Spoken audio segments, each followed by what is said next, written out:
This is Liberating Faith, a SheLoves podcast. We are a chorus of voices creating space and weaving together the world we long for, a world that starts with love. This is for people who walk in a faith that remembers God is love. This is for people who want to live out a faith rooted and grounded in love. And as Maya Angelou reminds us, love liberates.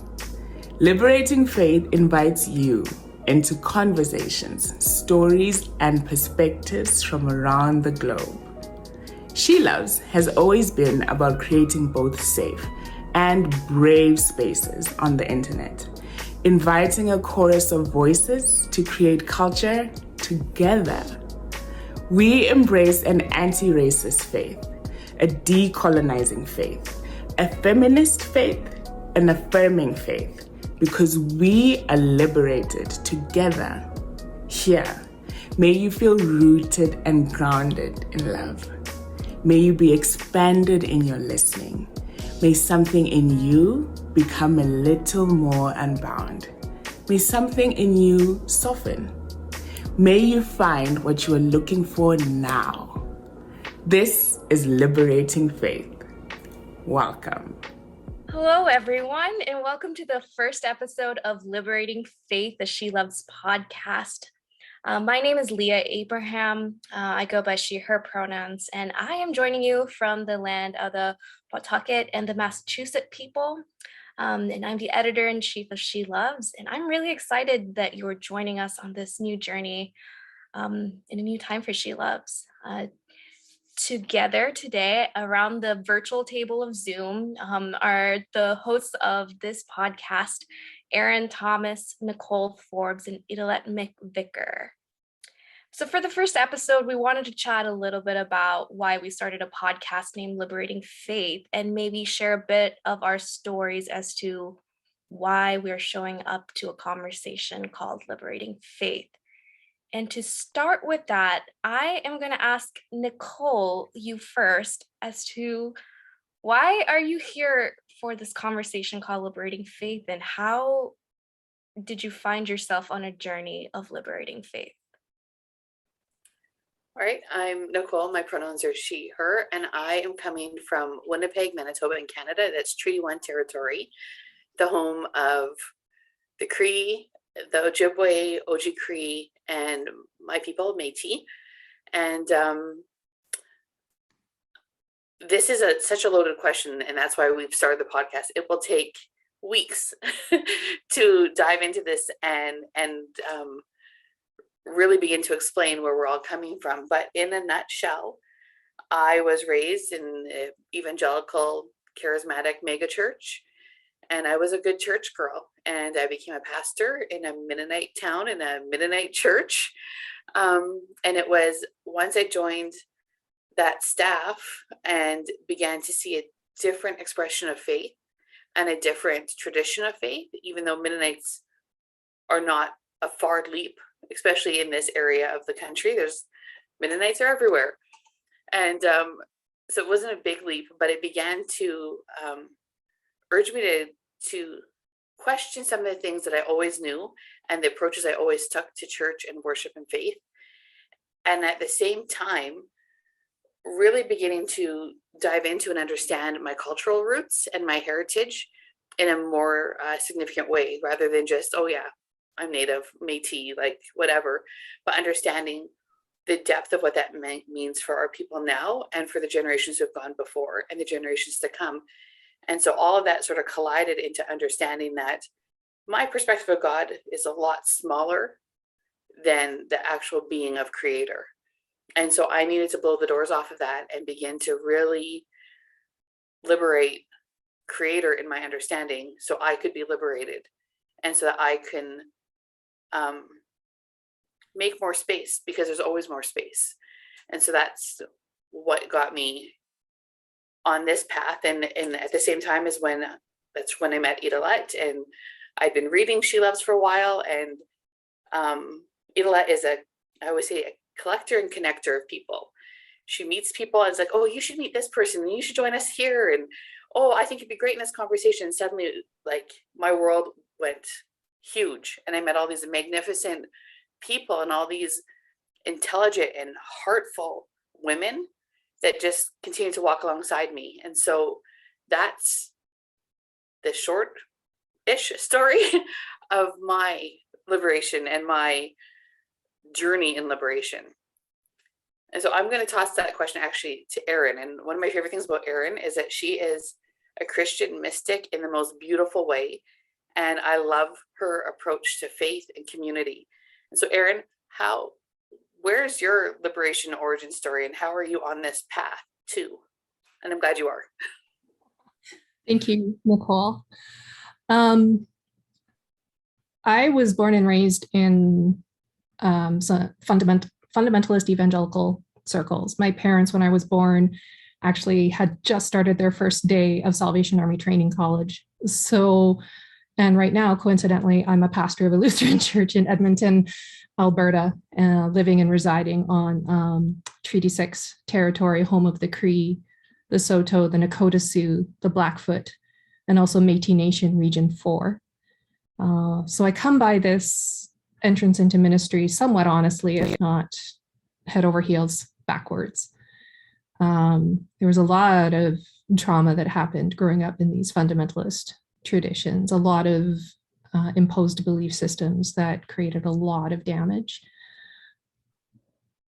I think I was just mentioning that as a queer woman, coming to the realization I would never have a space in church.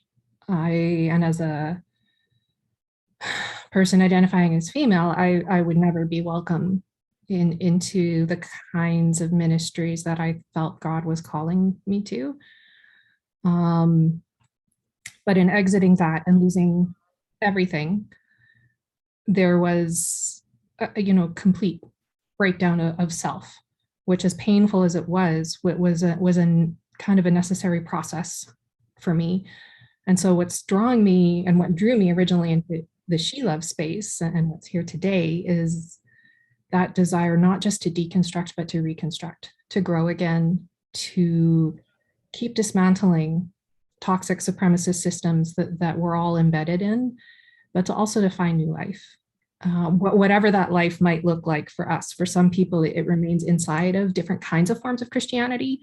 For other people, it's completely outside of religion. And for other people, it's different kinds of religion and other faith traditions that I'm so excited to be learning more about. So coming into this space, a liberating faith is a healing faith that coaxes and nurtures new life for everyone, whatever that might look like. So you need to tweet that. I'm going to toss this over to Idelette. And Idelette, some of you may know from social media, and you may be excitedly expecting her book that's coming out in a little while. We all are really jazzed to be able to read that. But Idelette is also really down to earth, and is wonderful to share meals around the table with you and drinks around you and get real fast. Like, you don't have a lot of time for the fluff, but you're also an adventure seeker. Like, life is never boring with you, Idelette. And I so appreciate that, because not only does that help open myself and yourself up to new ideas and new ways of thinking, it's also a beautiful and sacramental way to create memories. And sometimes in our world, it is something that we fly by. We'll make memories another day. We have so much to deal with, so much COVID, so much this, so much that. But whenever we're together, stuff happens, and it's amazing. And I so appreciate that with you. But I put the question to you: what brings you into this space today, and then what's jazzing you about it? All of you speaking and sharing your beauty and wisdom and gloriousness is what draws me into this space, and my hunger for something like this. is what draws me into this space, because I grew up in the complete opposite of. So right now I'm sitting in Surrey, BC, British Columbia, in the land known as Canada. And I am on the unceded territories of the Kwantlen, the Semiahmoo, and the Stolo peoples. I come from the Drakensteinberge, the Drakenstein Mountains. And as a child, I would look up to the mountain in the backyard of our house. And I sensed greatness. I sensed a majesty. I sensed exuberance and glory and expansiveness. And I used to pray in Afrikaans, this is my mother tongue. Ek hef my oë op na die berge, waar sal my hulp vandaan kom? I lift up my eyes to the mountains, where does my help come from? And you know, we prayed that, and I grew up in the Dutch Reformed tradition, and I'm grateful for how it formed a faith and a practice of faith. And yet, if I think about this, I think about a small, tight, and it was a very white space. It was an only white space. And so it was nothing about that expansiveness that I sensed when I looked up to the mountain. And this God that I was hearing about didn't feel like the God of the mountain, the God of the pews and the steeple and the propriety, being so proper. That didn't fit for me with the wild and beautiful and expansive God that I sensed was available. And so my life has been a quest to seek after that sense that I got. And I left that church, I left that faith tradition, especially when it was shown what a terrible tradition it was to in terms of creating theology for a system like apartheid in South Africa. And so I was done. I was done with that God. I had nothing to do with it. I was like, well, I guess that's it. No more Jesus, no more God, whatever, right? And yet I was on this quest for that expansiveness. I didn't know to call it God yet, and it's taken me around the world, and it's taken me to this place. And that when I encountered Jesus in a different way, the Jesus that is a liberator, I didn't want to stop. I didn't want to stop walking with that robust, electrifying, I don't know, adventurous, loving, welcoming, including God. You know, so this is still a quest for me. Yeah, that's why I'm here. And then to see when you get a taste of that God, the beauty and the glory and the joy that comes with that, right? That I get to sit in a circle with people like each one of you, you know. So, Leah, darling. What and how and why are you participating in a conversation on liberating faith? I think I'm participating in it because I want to learn more about it. All right. I want to hear. I don't think liberation looks or feels or sounds the same for everyone. And I think that's that idea of what liberation looks. And I think I'm just really curious by it. I'm always driven by the question of why are people the way they are? And I think how they come into liberation and that fullness of who they are and who they were made to be it for some reason propels me. It kind of motivates me to keep seeking. For those who might not know, and for our audio listeners, I am Indian. I grew up in the south of India in a state called Kerala and moved to the United States when I was 13 years old. I grew up in a Eastern Reformed church, so that it looked very similar to sort of Catholic and Orthodox services where there's liturgy and incense and all of that. But it's a denomination that you only find in this southern part of India. And so I grew up with such like mystical practices, but around people who did not know why we did the things that we did. Our culture valued tradition and respect, and this idea of we carry on this legacy, but not quite knowing like, well, why? What is the purpose or what is the symbolism? And as a kid, I was so curious to learn about that. And so in my sort of like innate curiosity to like understand the divine, I just kept hitting that wall growing up, right? I'm like, I want to understand this because this is the only, like, I want to understand the rituals because this seems meaningful to you, but I don't understand why. But also it meant that like I couldn't be my weird, artistic, mystical self in those spaces either, because you were supposed to come in a certain way and present yourself in a certain way, right? And so I've always like had that craving in that part of my life, like I want to liberate myself into being more of me. But then when I moved to the US, I sort of entered the evangelical spaces where I got the answers that I think evangelical spaces really were good at being able to name like, okay, this is why we do it. Here are the scriptures to back it up, yada, yada, yada. And I think at that point, like I needed to be in that space and learn that and grow in that sense. But I think that pattern still kept coming up of like, oh, but I still need to sort of be this way or believe this way in order to find community or to be or to belong. And so there was still stifling of self. And what was happening with my personal relationship with God and what was happening with the institutions that I was part of was very different. And something in my body kept telling me like that it needs to connect, needs to integrate, right?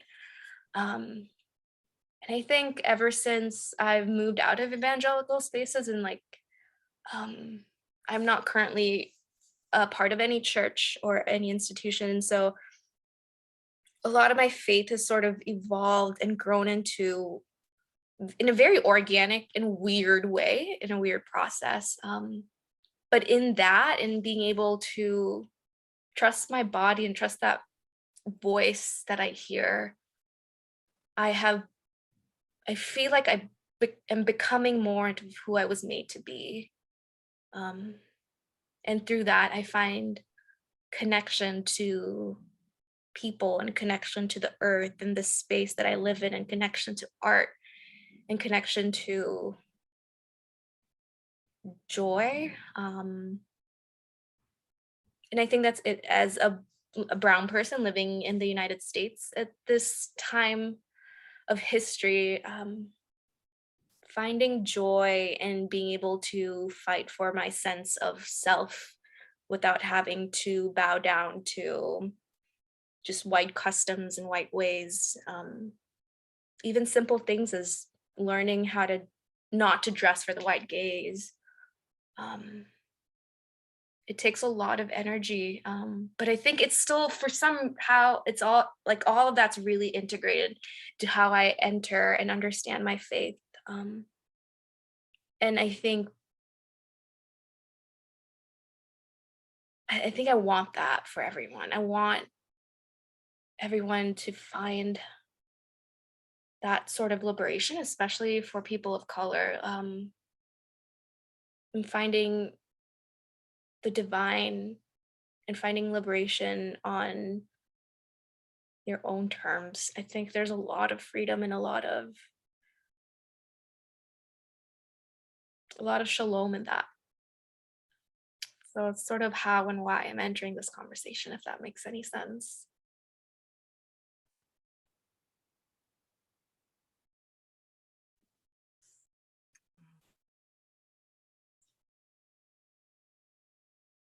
Idelette, I am curious if you can maybe, these are sort of the reasons and stories as to why individually we're coming together, but can you maybe share a little bit as to collectively as SheLoves, why are we doing this podcast? Why are we having these conversations?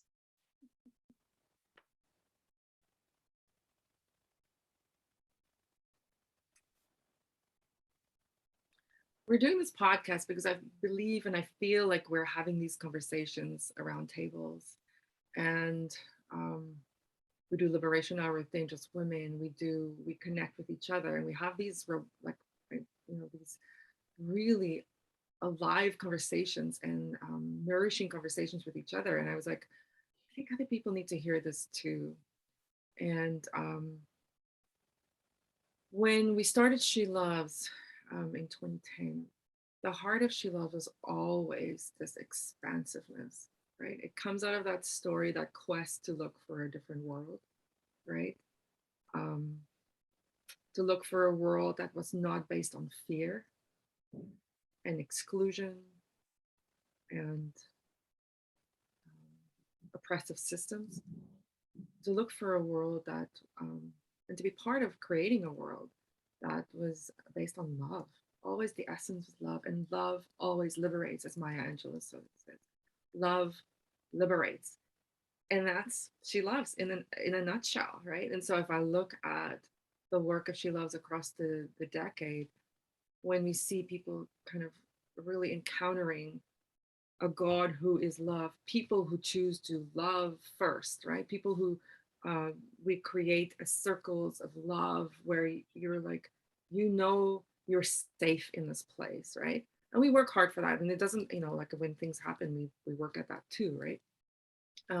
But to share that ethos, that spirit, right, of love, and I feel like what we've been doing behind the scenes and what we've been doing around tables and on many, many Zoom calls, right? And that's why we want to do this. And because we want to hear people's voices talk about what this means. And what is this liberating faith? This is, I don't know, this is the God that I've encountered, this God that each one of you have encountered. And how do we share that? How do we just remind people, give people permission to follow this beautiful, incredible God, right? I guess this is a reconstruction in some way, and at the same time holding space for the deconstruction and the pain and the trauma and the rocks along our path, the shards that we need to pick up, So, yeah. That answer the question. Does anybody else have something to add? I'd love to hear from you. Why are we having this conversation? I think one of the most powerful parts of SheLoves and the community that has evolved over time is the value placed on storytelling, and everybody owning their own story and sharing it in a way and in a timing that is safe and honoring to them. And that's one of the things that I think for me has ushered in this idea that I can have a freedom in faith and it'll be okay. Because I think for a lot of people growing up in whatever tradition of faith you're in, there's always these limits and boundaries and defining borders of what is and what isn't. And from my experience, there was definitely a sense of who's in and who's out. This is what's right and that is what's wrong. And there's a lot of dividing lines. And what I found in coming to SheLoves was all of these stories and all of these women coming from different perspectives and worldviews and histories and faith traditions, and yet there's a strength of a commonality of a desire to find community and safety and liberate our own voices in our own story. I mean, as an Indigenous person, my story, my ancestors' stories have always been told by other people, by the Canadian government, by the education system, by the media. And as a people, we are now liberating our own voices and telling our own stories, and we're having our own academics rise up and our own storytellers who've always been there but have been pushed to the sides. Like, we're all coming together, and I feel like there is this experience even within the global capital C church where the women who have held so much history and so much story and so much of the tenderness and fragility of our faith, and they've held it so carefully. Now there's a space that's opening for women to enter in and share their voices and their stories and their perspectives and their strength and their vulnerability in the journey of faith. And that's one of my very favorite things about the community surrounding SheLoves, is that there's just so much space to just be and to share story.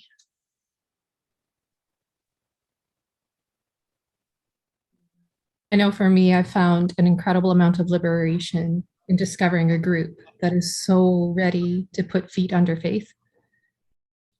Because sometimes these concepts can be so abstract, which is not a bad thing, but sometimes you kind of walk away going, okay, I need to dismantle oppressive power structures. And that's suddenly so overwhelming. What do I do? Where do I go? Who do I talk to? What resources do I access? And I think in our story sharing and our desire to listen to one another, we really begin to dig down to the practical as well. And we help one another with tangible action and steps that we can take. Our faith is being built up by one another, but so is that practical outflow of faith. I am so free to talk about what it means for me to be in a relationship with a woman. And in so many spaces in the world, that's still not okay, especially in Christian circles. But I'm also free to say, hey, here are some steps we can take to support the LGBTQ2SIA community. And to begin to try and describe, perhaps, some queer, trans, and non-binary history that's happened in Canada and the United States and around the world. And I know that listening to other people and other stories and other systems that need to be deconstructed, whether, it's racism and white superiority and ableism and all of these things that we're being confronted with in the 21st century that have been there for millennia in so many ways. We have already this liberating faith that allows us to listen and to act at the same time. It's like a full body faith. Heart, mind, soul, body, whole person is what we're about here. The whole person, and then the whole person in community, whole communities, and then whole systems. And to me, that is a really powerful, beautiful rarity in the world.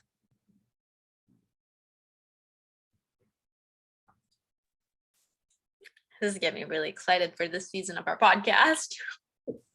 I do have one more question. I'm curious. The leadership team spent quite a long time trying to understand, what do we want to accomplish with this podcast? And we spent a lot of intentional time thinking and discerning as to the name of this podcast. And I think there's something to say that it's called Liberating Faith and not Liberated Faith, right? Does anyone want to speak a little bit into that and why we intentionally chose that and what that could mean?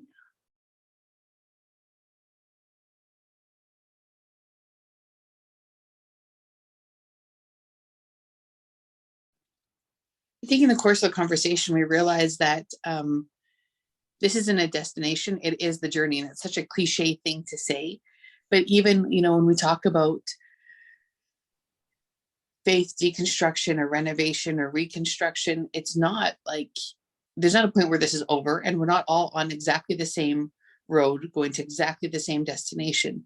This is a process of self-discovery, but also community building. And so it's not it's a one size fits all. We recognize that in this community, there are people who are exploring multiple facets of faith and theology and belief systems, and they're dismantling things and putting things back together.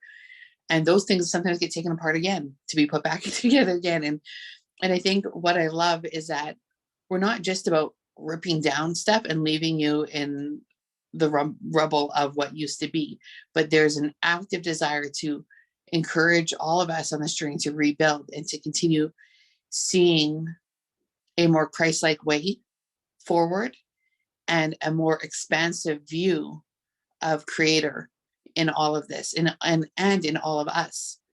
And so there's this ongoing invitation. It's not a one-time event. It's an ongoing invitation to be more free, more liberated, and more connected.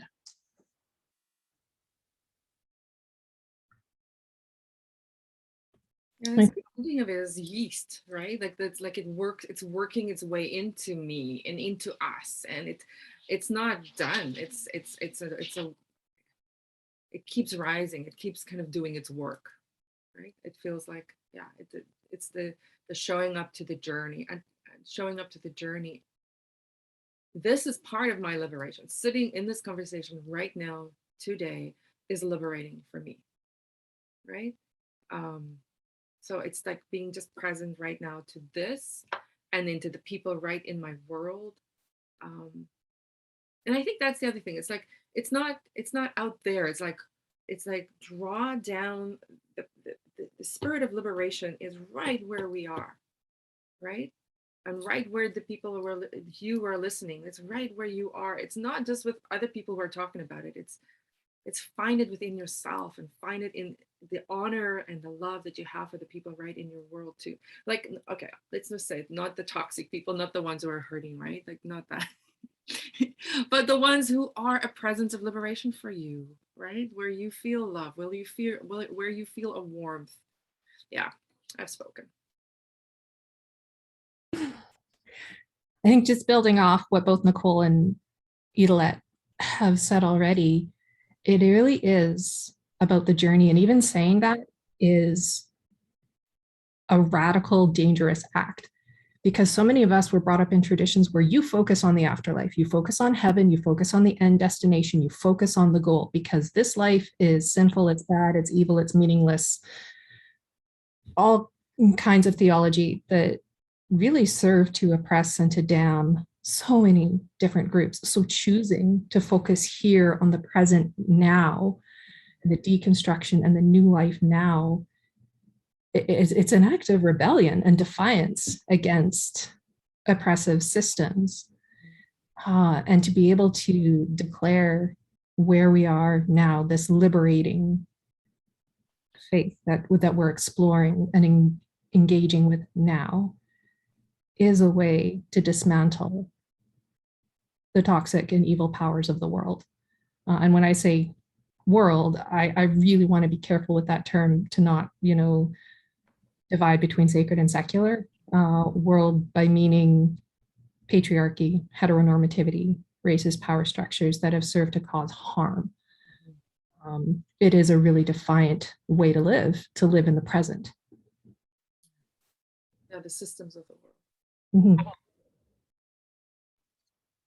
I just totally had this moment where we're sitting here and Idelette, you said something about us sitting here and I just thought, holy smokes, 19-year-old me would have never thought that this was going to be possible, where I could sit with other women and talk theology and talk freedom and talk about who I am as a person and have value spoken into that. This is not about me and what role I fill or what man I'm attached to or what family I've built. This is just like the image bearer me sitting with the other image bearers of each one of you. And we get to talk about our faith together. I would have never thought that I would get to this point and that this deep soul craving that I think I lived my whole life with, I'm beginning to be satisfied. I'm sitting here dining on this goodness with you guys. And I just feel like utterly overwhelmed and grateful all of a sudden that,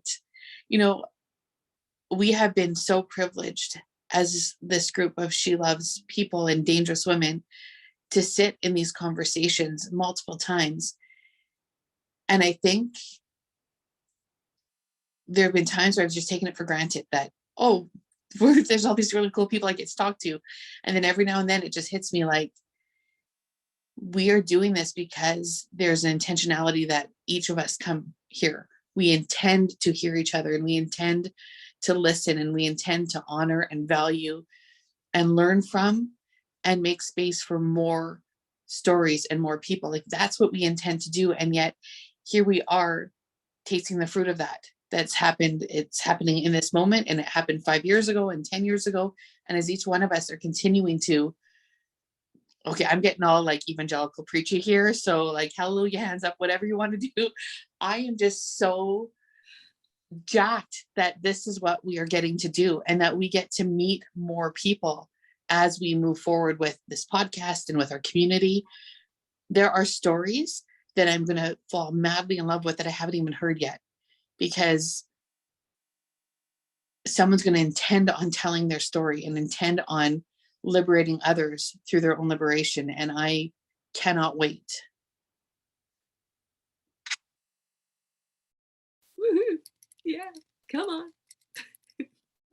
Anyone listening to the audio version of this, Idolette's dancing right now. Appropriate response.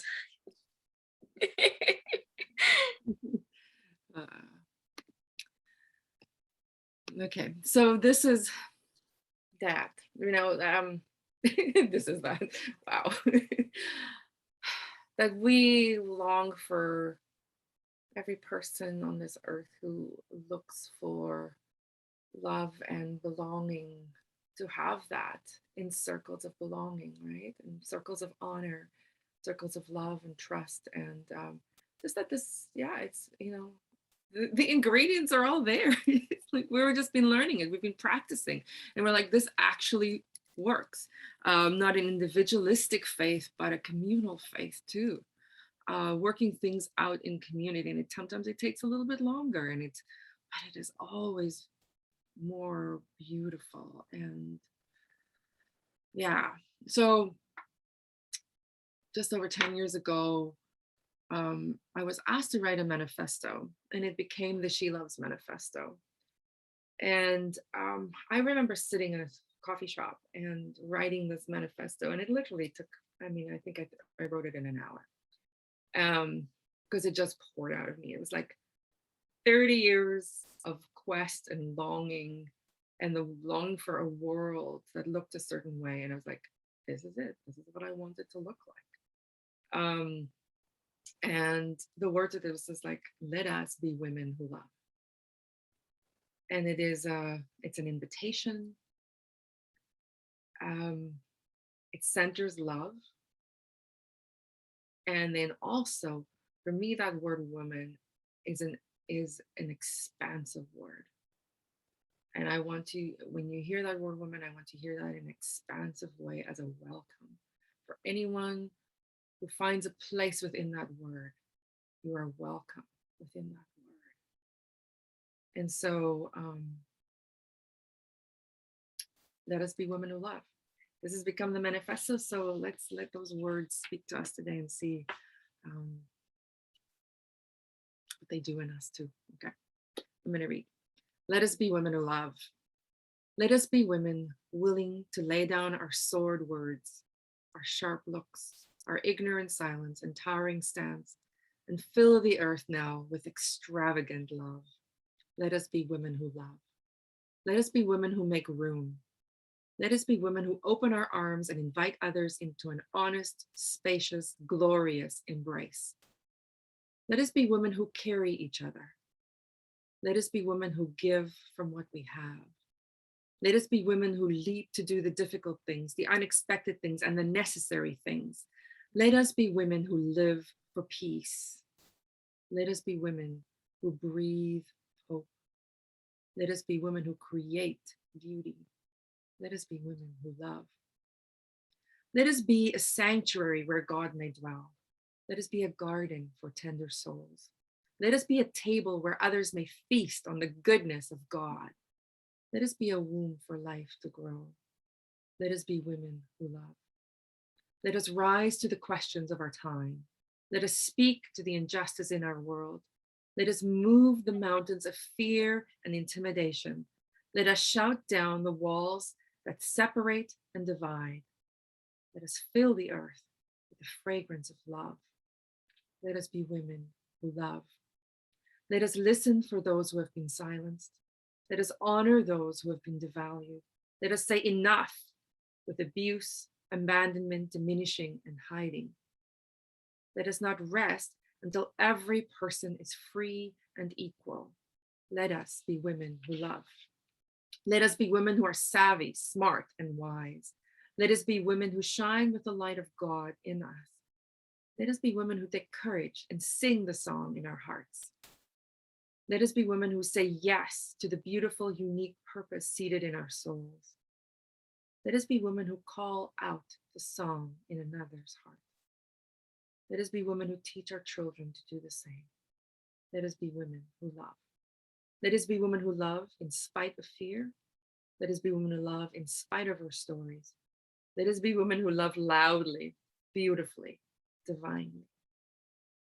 Let us be women who love.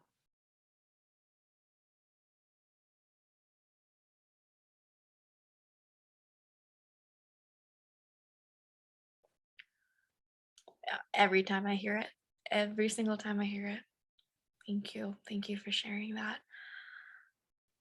Women of love, we hope you will join us every time we sit around the table, break bread, share our stories of liberation, and figure out how to walk together in a liberating faith. And may this journey in our relationships and our love for each other liberate us as well in the world. We hope this episode inspired you to choose radical love. We hope these voices cultivated a curiosity that asks questions. Let us walk towards a new humanity together. We invite you to continue the conversation and join our online community of love, kindness, and accountability at SheLoves Mag on Instagram. If you liked this episode, please subscribe and review our podcast on whichever platform you're listening from to help us spread the word about liberating faith. If you have any feedback or questions, please email shelovesmagazine@gmail.com. That's shelovesmagazine@gmail.com. Thank you for listening.